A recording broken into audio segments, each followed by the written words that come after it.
នៅក្នុងសភៅមួយចំណងជើងដែលក្រុមការងារបានអាប់ឡូតចូលក្នុង Book On គឺមានចំណងជើងថាវិន័យគឺជាសាសនាហើយបងប្អូនដឹងហើយវីដេអូដែលខ្ញុំបានថតកាលពីកន្លងទៅគឺសំណួរសួរថាតើវិន័យគឺជាអ្វីដែលត្រូវបានដកសេរីភាពពីបងប្អូនឬក៏យ៉ាងណាបាទនៅក្នុងន័យនេះគឺចង់បងប្អូនយើងទាំងអស់គ្នាមើលទៅលើរូបភាពដែលបានផុសកន្លងទៅដូចគ្នា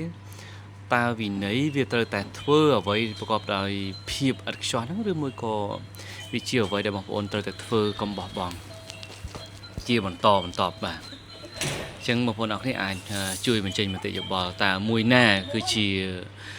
ភាពពិតប្រាកដនៃវិន័យនៅត្រង់នេះវីដេអូមុនហ្នឹងខ្ញុំបានថតតទៅនឹងភាពអត់ធ្មត់ដូចគ្នាវាផ្សារភ្ជាប់ជាមួយនឹងវិន័យដែលវិន័យនេះគឺជាអ្វីដែលបងប្អូនអរគ្នាកំពុងតែបង្កើតដើម្បីរកអ្វីមួយសម្រាប់ក្នុងនាមជាខ្លួនឯង